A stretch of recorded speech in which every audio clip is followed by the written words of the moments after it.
అయ్యో బాబోయ్! ఈరోజు 5 నిమిషాలు లేట్ లేసింటే నీళ్ళైతే బంద్ అయిపోతుండే. ఎందుకంటే మాకు 7:30కి అయితే వాటర్ అయితే వచ్చేస్తాయి. నైట్ చాలా లేట్ అయితే పడుకుంటుంది మా చిన్న పాప ధన్విక. అందుకోసం అయితే మార్నింగ్ లేవబుద్ధి కాదనమాట. అది కాక వర్షం అయితే ఫుల్ పడుతుంది. చల్లగా అనిపిస్తుంది. చాలా నిద్ర అయితే వస్తుంది. మీలో ఎంతమందికి ఇలా వస్తుంది చెప్పండి. నేనైతే టిఫిన్ ఇడ్లీ అయితే చేశాను. ఇంకా నైనికానైతే రెడీ చేశాను స్కూల్కి. ధన్విక అయితే ఆడుకుంటుంది దువ్వెనతో.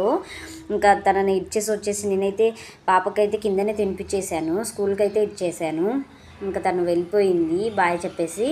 పాపకైతే కిందే తినిపించేసాను అనమాట. ఇడ్లీ తిరుక్కుంటా అయితే తింటుంది. బయట అయితే ఇంట్లో అయితే అస్సలు తినదు.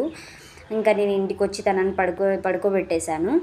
తనైతే పొద్దున్నే లేస్తుంది. నేను లేచినప్పుడే లేస్తుంది. నేను ఎంతసేపు పడుకుంటే అంతసేపు పడుకుంటుంది. నేను లేచిన వెంటనే లేచేస్తుంది.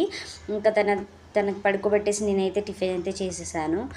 మీరైతే ఎన్ని ఇడ్లీ తింటారు కామెంట్ చేయండి. నేనైతే 5 ఇడ్లీ 6 ఇడ్లీ కంటే ఎక్కువ తినలేను. ఇంతకుముందు 10th చదివేటప్పుడైతే నేను 12 15 ఇడ్లీ ఎత్తి తినేసేదాన్ని.